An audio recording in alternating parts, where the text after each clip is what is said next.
Hi everyone, it's Gardener Ellie here, and today I'm at Kennedy Longfellow.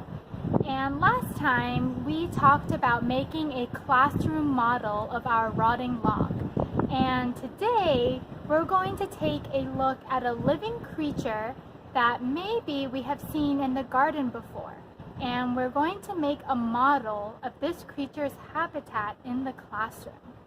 And now, as a hint, this creature is something that I would describe as very long, but feel kind of cold to the touch.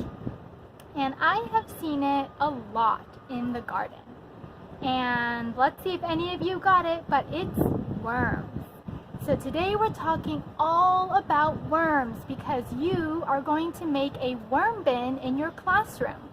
So I thought we could take a look to see if we could find any worms here in the garden and take a closer look at their habitat here to see how it might be different and how it might be the same from the habitat you built in the classroom.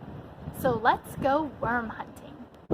As we observe the garden, where do you think worms live? And where might we begin searching for worms to better understand their habitat outside?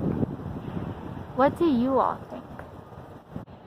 So a place that I think I might want to look for worms is in the soil. So let's go ahead and dig around the soil and see if we can find some worms. So here we go. So let's observe this worm for a little bit. And as we observe the worm, let's think about what our worms need to live and grow. And what do you notice about the worm's habitat? So as we make our worm bins in the classroom, I want you to start to think how we can make it more representative or more accurate to a worm's habitat outside.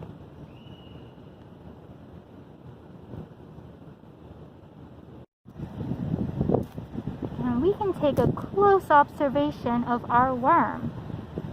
And when we handle our worms, let's make sure we use very gentle hands because our worms are living and we want to make sure that we are careful when we touch them. So what do you observe about our worm? So I just put our worm back on the soil to let it go back to where it prefers to go. So as we watch, we can see where the worm decides that it wants to go to. And maybe that will give us some clues as to how to make a good worm bin in our classroom. Something I'm observing is that our worm seems to be digging underneath the soil.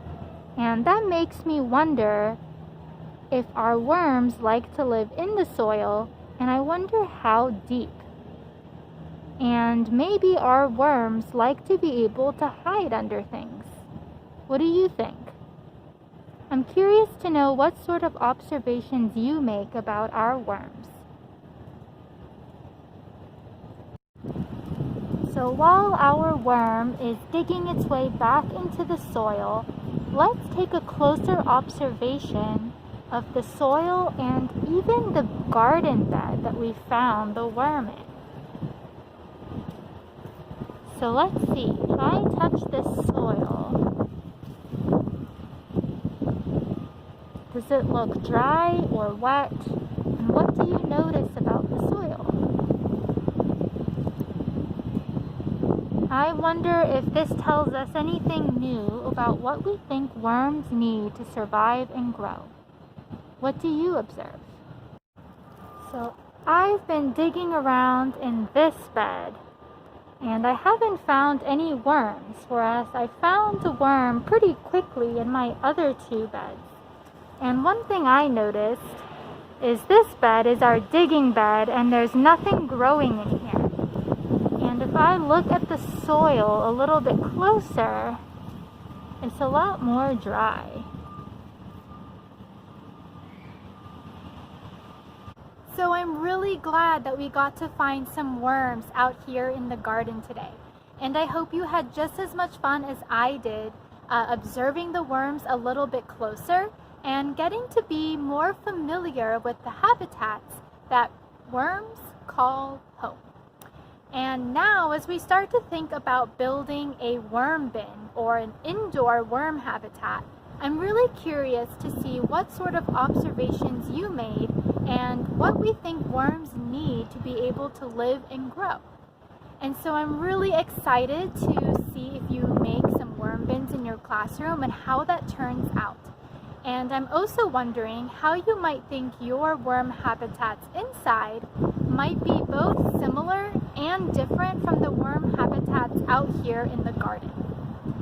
And now I'm really excited to talk more about worms with you, and in our next lesson we're going to dive a little bit deeper into learning more about our worms and what they might do in our soil. And so I'm really excited for that. I hope you are too, and I will see you for our next lesson. Bye everyone!